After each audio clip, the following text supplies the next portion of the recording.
Í þeirri umræðu sem nú að hefjast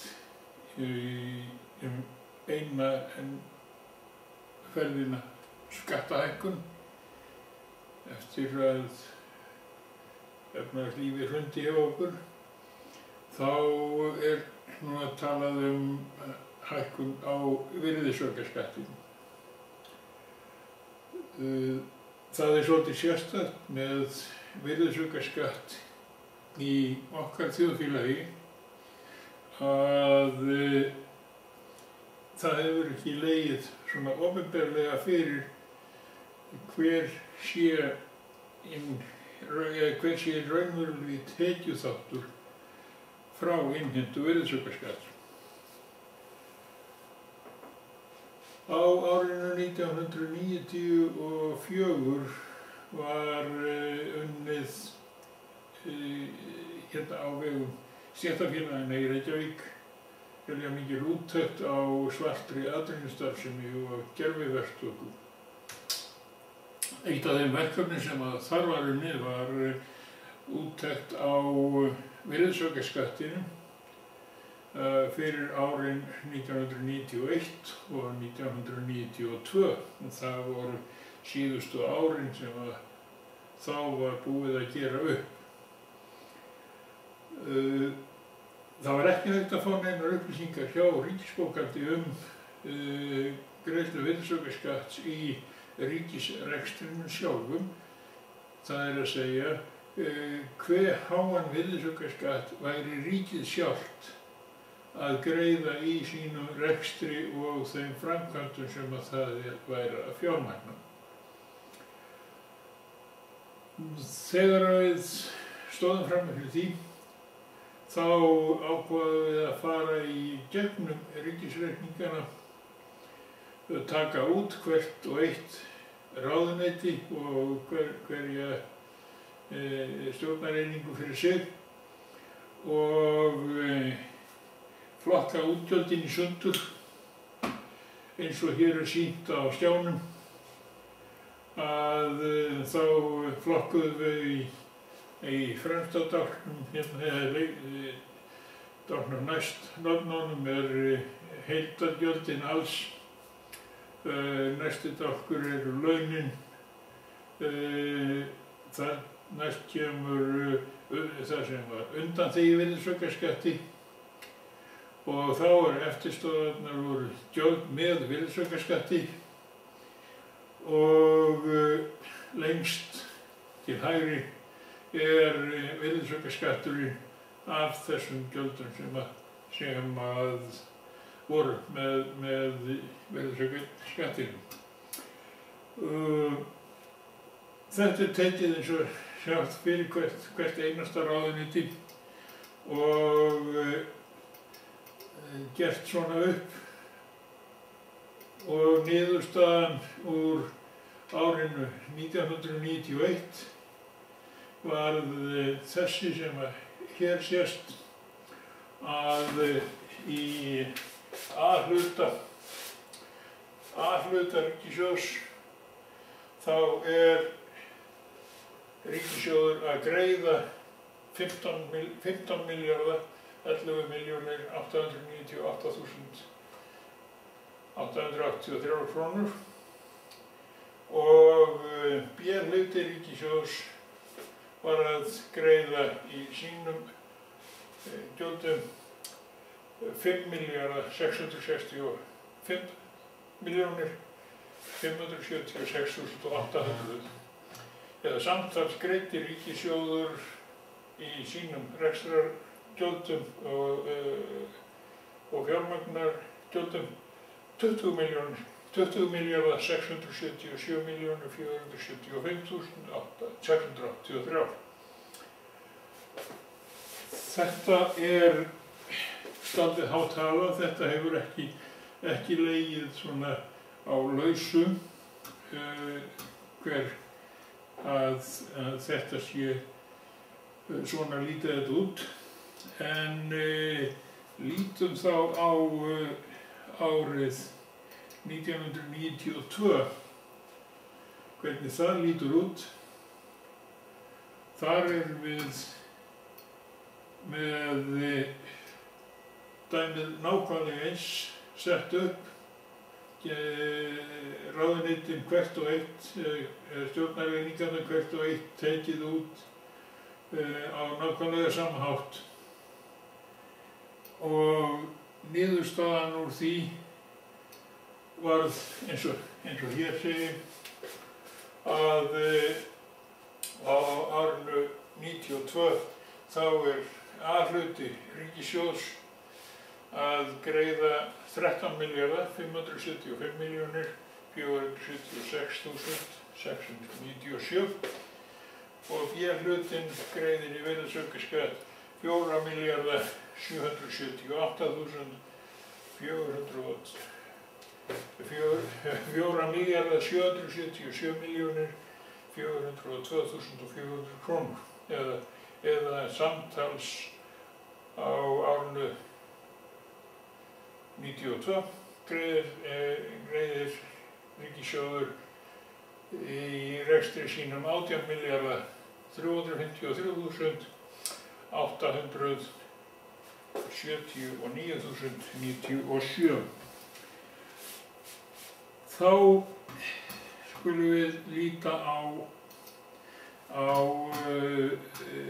hvernig þetta lítur út í samantektinni.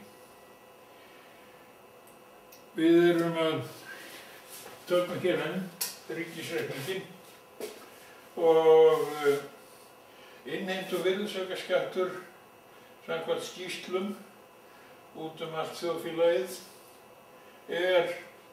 20 milljarðar á árinu 1991, skulum við byrja á 17.664.616.000.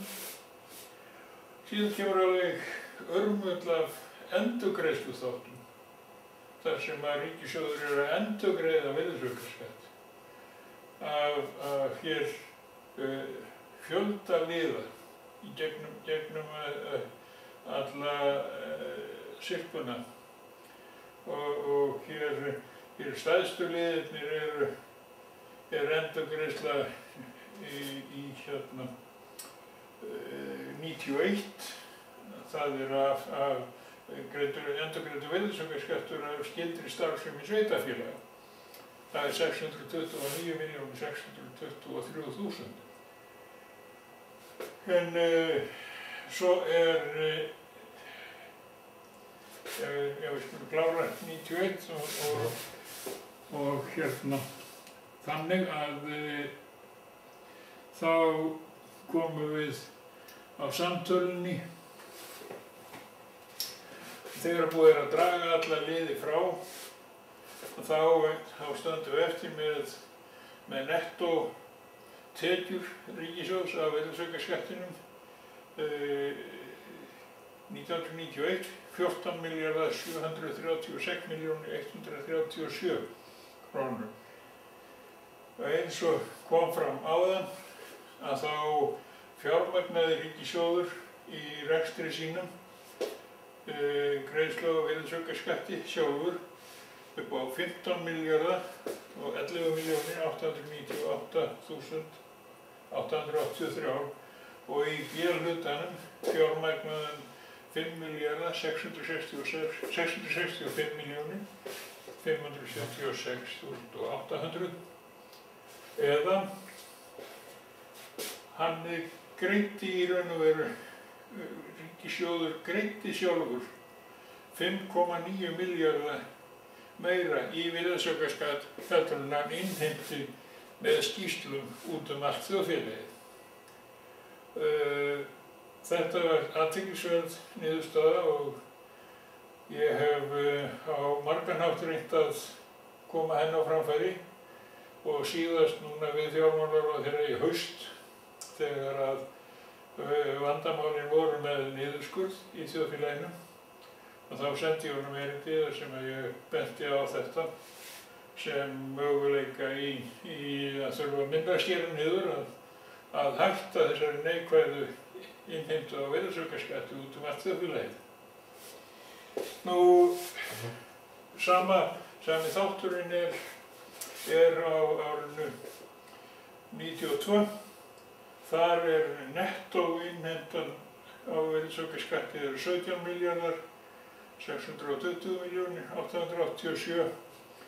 Ríkissjóður fjármagnaði í A-hlutanum, greiddi sjálfur í A-hlutanum 13 milljarðar 575 milljónir 476 og í B-hlutanum fjármagnaði ríkissjóður sjálfur 4 milljarðar 778 milljónir 402.000 eða neikvæð staða. Hann fjármagnaði meiri virðisaukaskatt í greiðslum sínum sjálfur heldur en hann innheimti út allt þjóðfélagið upp á 732 milljónir 992.000. Bæði þessi ár staða innheimtu virðisaukaskatts með skýrslum út allt þjóðfélagið neikvæð fyrir ríkissjóð og bæði þessi ár voru nokkuð eðlileg í okkar rekstrarþáttum, þannig að það var ekkert sérstaklega neikvætt umhverfi fyrir ríkissjóð. Hann hafði reyndar á nokkrum árum á eftir meðan að mest var innflutningurinn á bílum og öðru slíku keyptu með lánsfé, þá hækkaði virðisaukaskatturinn eitthvað tímabundið, þannig að hugsanlega hefur verið jákvæð staða og þegar mesta góðæri gekk yfir eins og það kallað. En það sem að mér mikil forvitni á að vita og ég tel mig nokkurn veginn vissan og það að þegar staðan orðin eins og hún núna, að það eru nánast engar framkvæmdir í gangi nema það sem að verður fjármagnað af ríkissjóði og rekstur ríkissjóðs hefur